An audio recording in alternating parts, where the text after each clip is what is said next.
Let us begin. The Emperor's New Clothes. Many years ago, there was an emperor who was so excessively fond of new clothes that he spent all his money in dress. He did not trouble himself in the least about his soldiers, nor did he care to go either to the theatre or the chase, except for the opportunities then afforded him for displaying his new clothes. He had a different suit for each hour of the day, and as of any other king or emperor, one is accustomed to say, "He is sitting in council." It was always said of him, "The emperor is sitting in his wardrobe." Time passed merrily in the large town which was his capital. Strangers arrived every day at the court. One day, 2 rogues, calling themselves weavers, made their appearance. They gave out that they knew how to weave stuffs of the most beautiful colors and elaborate patterns, the clothes manufactured from which should have the wonderful property of remaining invisible to everyone who was unfit for the office he held, or who was extraordinarily simple in character. These must indeed be splendid clothes, thought the emperor. Had I such a suit, I might at once find out what men in my realms are unfit for their office, and also be able to distinguish the wise from the foolish. This stuff must be woven for me immediately.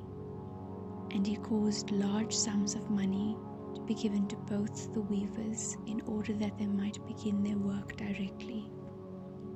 So the 2 pretended weavers set up 2 looms and affected to work very busily, though in reality they did nothing at all. They asked for the most delicate silk and the purest gold thread, put both into their own knapsacks, and then continued their pretended work at the empty looms until late at night. "I should like to know how the weavers are getting on with my cloth," said the emperor to himself after some little time had elapsed. He was, however, rather embarrassed when he remembered that a simpleton or one unfit for his office would be unable to see the manufacture. To be sure, he thought he had nothing to risk in his own person, but yet he would prefer sending somebody else to bring him intelligence about the weavers and their work before he troubled himself in the affair. All the people throughout the city had heard of the wonderful property the cloth was to possess, and all were anxious to learn how wise or how ignorant their neighbors might prove to be. "I will send my faithful old minister to the weavers," said the emperor at last, after some deliberation. "He will be best able to see how the cloth looks, for he is a man of sense, and no one can be more suitable for his office than he is." So the faithful old minister went into the hall where the knaves were working with all their might at their empty looms. "What can be the meaning of this?" thought the old man, opening his eyes very wide. "I cannot discover the least bit of thread on the looms." However, he did not express his thoughts aloud. The impostors requested him very courteously to be so good as to come nearer their looms, and then asked him whether the design pleased him, and whether the colors were not very beautiful, at the same time pointing to the empty frames. The poor old minister looked and looked. He could not discover anything on the looms, for a very good reason. There was nothing there. What? Thought he again. Is it possible that I am a simpleton? I have never thought so myself, and no one must know it if I am so. Can it be that I am unfit for my office? No, that must not be said either. I will never confess that I could not see the stuff. Well, Sir Minister, said one of the knaves, still pretending to work, you do not say whether the stuff pleases you. Oh, it is excellent, replied the old minister, looking at the loom through his spectacles. This pattern and the colours, yes, I will tell the emperor without delay how very beautiful I think them. We shall be much obliged to you, said the impostors, and then they named the different colours and described the pattern of the pretended stuff. The old minister listened attentively to their words in order that he might repeat them to the emperor, and then the knaves asked for more silk and gold, saying that it was necessary to complete what they had begun. However, they put all that was given them into their knapsacks and continued to work with as much apparent diligence as before at their empty looms. The emperor now sent another officer of his court to see how the men were getting on, and to ascertain whether the cloth would soon be ready. It was just the same with this gentleman as with the minister. He surveyed the looms on all sides, but could see nothing at all but the empty frames. Does not the stuff appear as beautiful to you as it did to my lord the minister? Asked the impostors of the emperor's second ambassador, at the same time making the same gestures as before, and talking of the design and colours which were not there. I certainly am not stupid, thought the messenger. It must be that I am not fit for my good, profitable office. That is very odd. However, no one shall know anything about it. And accordingly, he praised the stuff he could not see, and declared that he was delighted with both colours and patterns. Indeed, please your imperial majesty, said he to his sovereign when he returned, the cloth which the weavers are preparing is extraordinarily magnificent. The whole city was talking of the splendid cloth which the emperor had ordered to be woven at his own expense. And now the emperor himself wished to see the costly manufacture while it was still in the loom. Accompanied by a select number of officers of the court, among whom were the two honest men who had already admired the cloth, he went to the crafty impostors, who, as soon as they were aware of the emperor's approach, went on working more diligently than ever, although they still did not pass a single thread through the looms. Is not the work absolutely magnificent? Said the two officers of the crown already mentioned. If your majesty will only be pleased to look at it, what a splendid design, what glorious colours! And at the same time they pointed to the empty frames, for they imagined that everyone else could see this exquisite piece of workmanship. How is this? Said the emperor to himself. I can see nothing. This is indeed a terrible affair. Am I a simpleton, or am I unfit to be an emperor? That would be the worst thing that could happen.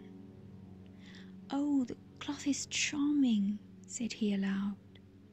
It has my complete approbation, and he smiled most graciously and looked closely at the empty looms, for on no account would he say that he could not see what 2 of the officers of his court had praised so much.